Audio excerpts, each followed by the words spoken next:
Hello বন্ধুরা, আসসালামু আলাইকুম। কেমন আছেন আপনারা? আশা করছি নিশ্চয়ই ভালো আছে। আলহামদুলিল্লাহ আমরাও ভালো আছি। তো আমাদের এখানে শীত পড়ে গেছে। তাই শীতের কিছু টুকটাক কেনাকাটা করতে চলে আসলাম। পড়ে গেছে বলতে অলরেডি শীত পড়ে গিয়েছে। তো এটা ছিল আমার কিছুদিন আগের একটা ব্লগ। এখন অনেক শীত আমাদের এখানে।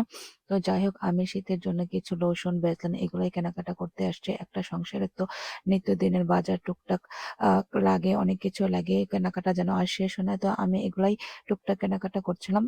মানে দেখতেই পাচ্ছ, স্টোরটা অনেক একটা বড় একটা স্টোর। আর এখান থেকে আমি প্রায় সবসময় কেনাকাটা করে থাকি। হোলসেলের একটা দোকান।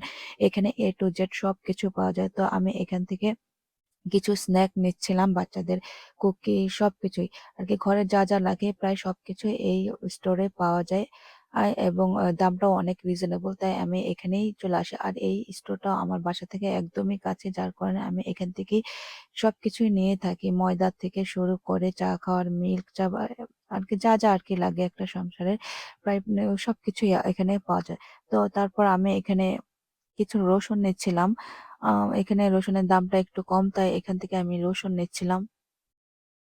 সাথে আমি নিচ্ছিলাম বাচ্চাদের জন্য চিকেন নাগেটও নিলাম। তো এটা বাচ্চারা খুবই পছন্দ করে। আমার বাচ্চা না, প্রায় সবই বাচ্চাই মনে হয় এই চিকেন নাগেটটা খুবই পছন্দ করে। তো তারপর আমি কিছু ব্রেড নিচ্ছিলাম। এখন প্রায় আমার কেনাকাটা শেষ। আমি এখন বাসায় চলে যাব। তো সবাই ভালো থাকবেন, সুস্থ থাকবেন। আর আমার ভিডিওটি কেমন হয়েছে অবশ্যই জানাবেন। লাইক, কমেন্ট ও শেয়ার করে পাশে থাকবেন। Thanks for watching.